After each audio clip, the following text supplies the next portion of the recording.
Welcome to the Salmon Runs YouTube. Enjoy the video.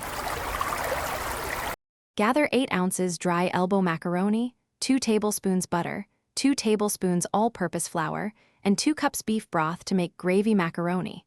Measure 1/2 teaspoons salt and 1/4 teaspoon black pepper, and have 1 tablespoon Worcestershire sauce ready for seasoning.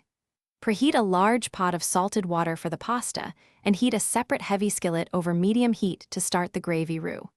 Keep a whisk, measuring cups, and a colander nearby, so you can move quickly once the macaroni. Boil the 8 ounces of elbow macaroni for 7 to 9 minutes until al dente, then reserve 1/2 cup of pasta water before draining to save starch for the gravy.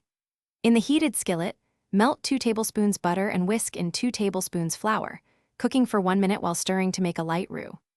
Slowly whisk in 2 cups beef broth plus the 1/2 cup reserved pasta water, add 1 tablespoon Worcestershire sauce, and simmer until thickened, about 4 to 6 minutes, adjusting salt and 1/4 teaspoon black pepper to taste.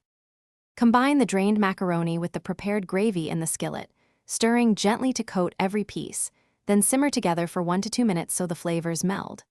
Serve hot and garnish with chopped parsley or 1/4 cup shredded cheddar cheese, and add freshly cracked black pepper to taste.